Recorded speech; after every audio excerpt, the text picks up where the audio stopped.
சில பேருக்கு எப்போவுமே மனசில் ஒரு கேள்வி வர்றது உண்டு. சிலருக்கு மட்டும் ஏன் பணம் நிறைய வருது, சிலர் மட்டும் எப்படி பணம் நிறைய சம்பாதிக்கிறாங்க, நமக்கு ஏன் அந்தளவு பணம் வரமாட்டேங்குது அப்படிங்கிற கேள்வி நிறைய பேர் மனதில் இருக்கக்கூடியது தான்.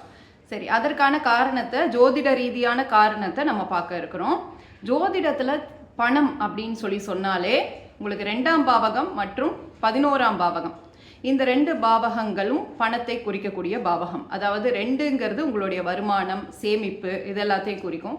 11ங்கிறது உங்களுடைய லாபம், எந்த அளவு நீங்கள் மகிழ்ச்சியாக இருப்பீங்க, எந்த அளவுக்கு லாபங்கள் உங்களுக்கு பெருக்கக்கூடிய ஆற்றல் இருக்குது, இது எல்லாத்தையும் சொல்லக்கூடியது 11ஆம் பாவகம். சில பேருக்கு எப்படி இருக்கும்னா, அந்த 2ஆம் பாவகமும் 11ஆம் பாவகமும் நல்லபடியாக இருக்கக்கூடிய சூழ்நிலை இருக்கும் ஜாதகத்தில். அந்த பாவகத்துடைய அதிபதி நல்லா இருப்பாங்க, அந்த பாவகத்தில் இருக்கக்கூடிய கிரகம் சுபரோடைய தொடர்புடையதாக இருக்கும், குரு தொடர்பு, அந்த மாதிரிலாம் இருக்கக்கூடியவங்களுக்கு பொதுவாகவே மணி ஃப்ளோ இருந்துட்டு இருக்கும் எப்போவும். சரிங்களா?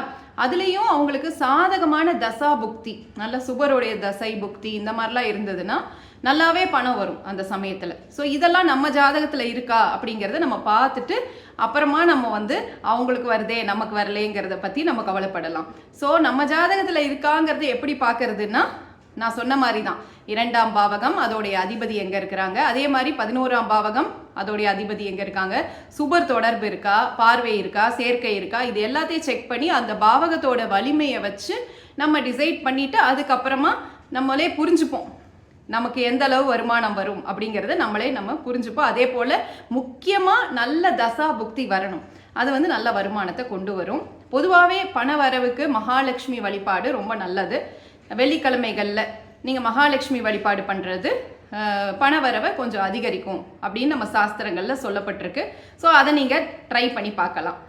இது போல் ஜோதிட ரீதியாக உங்களுக்கு ஏதாவது கேள்விகள் இருந்ததுன்னா இந்த சேனல் சப்ஸ்கிரைப் பண்ணுங்கள். இது போல் நிறைய பதிவுகள் இந்த சேனலில் வர இருக்குது. மிக்க நன்றி. நான் ஜோதிடர், ஏஎல்பி அஸ்ட்ராலஜர் கவிதா ஓம்குமார். நன்றி.